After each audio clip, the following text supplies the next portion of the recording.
Hey there and welcome. Today we're diving into something a lot of women experience but don't always talk about, perimenopause. My goal here is super simple, to cut through the confusion and give you a real practical toolkit. So you're not just managing this transition, you're actually thriving. So here's our game plan. First, we'll get a handle on what perimenopause actually is.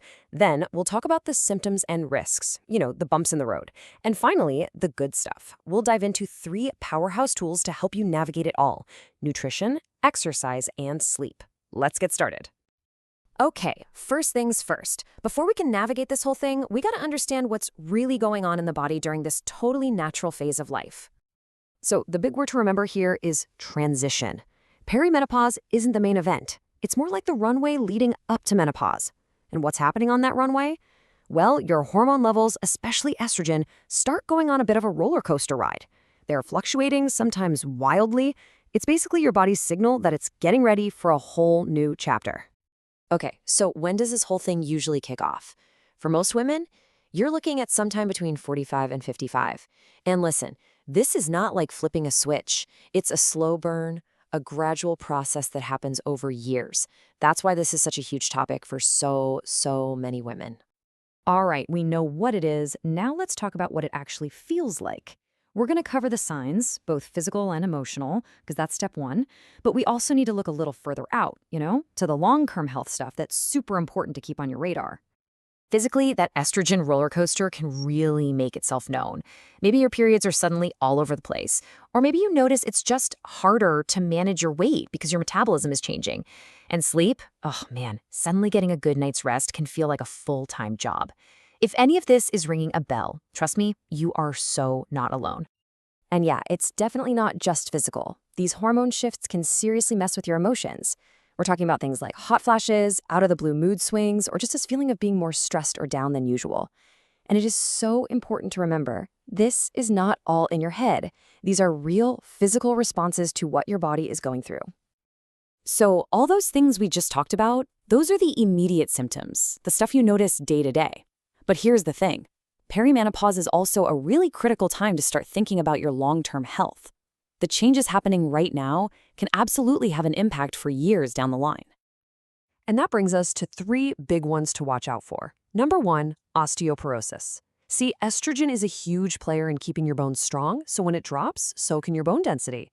Number 2, heart health. Estrogen also offers some protection for your heart, so when that goes down, your risk can go up. And number 3, urinary incontinence. Yep, it affects up to half of all postmenopausal women. And this is why being proactive right now is a total game changer. Okay, enough with the challenges, right? Let's get to the good stuff, the solutions. We're going to start with our first pillar, nutrition. And this is such a powerful tool you can start using today, not just for the symptoms you're feeling now, but to really protect your health long term.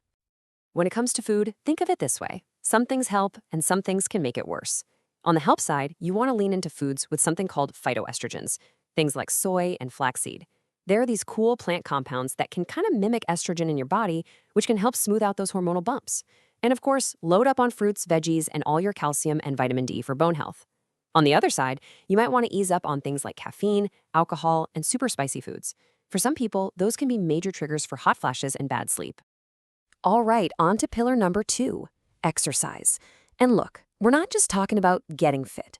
We're talking about a smart, targeted plan to build a stronger, more resilient body to fight back against those risks we just mentioned. And this isn't just some vague "you should exercise" advice. We've got the data to prove it. Check this out. A study from Exeter University found that resistance training gave women a 19% improvement in strength and a 10% boost in balance. I mean, think about that. In terms of preventing falls and staying independent, that's absolutely huge. So what does this actually look like day to day? Well, variety is key. First, you want weight-bearing stuff, like walking, running, even dancing, because that tells your bones, hey, get stronger. Then you add in strength training. We're talking light weights, resistance bands. That's what builds muscle and improves your balance.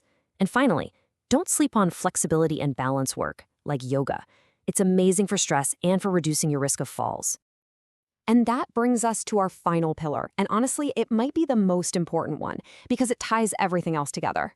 Sleep and stress. Getting this part right is absolutely crucial for balancing your hormones and just feeling sane and stable. So, the approach to better sleep is actually pretty simple. It's a two-part deal. Part one is all about building good habits. Try to have a regular schedule, keep your room cool, dark, and quiet. The basics. Part two is about avoiding the stuff that messes with sleep.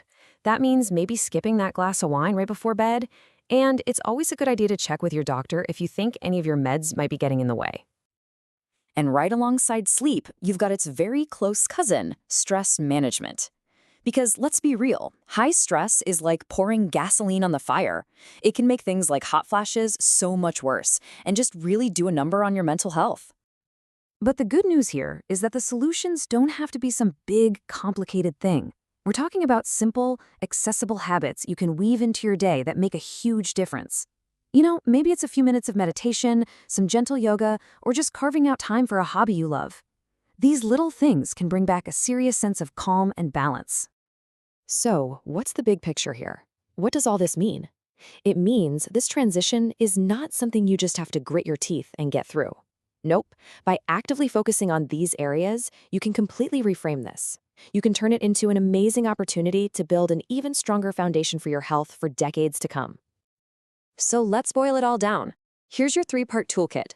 1. Fuel your body with good, balanced nutrition. 2.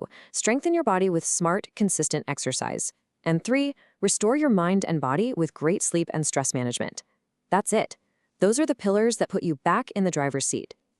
So I'll leave you with this question. Knowing all this is great, but taking action is what really makes the difference. So looking at these three pillars, nutrition, exercise, sleep, and stress, where are you going to start? What's just one small thing you can do starting today to begin building that foundation for an awesome, healthy future?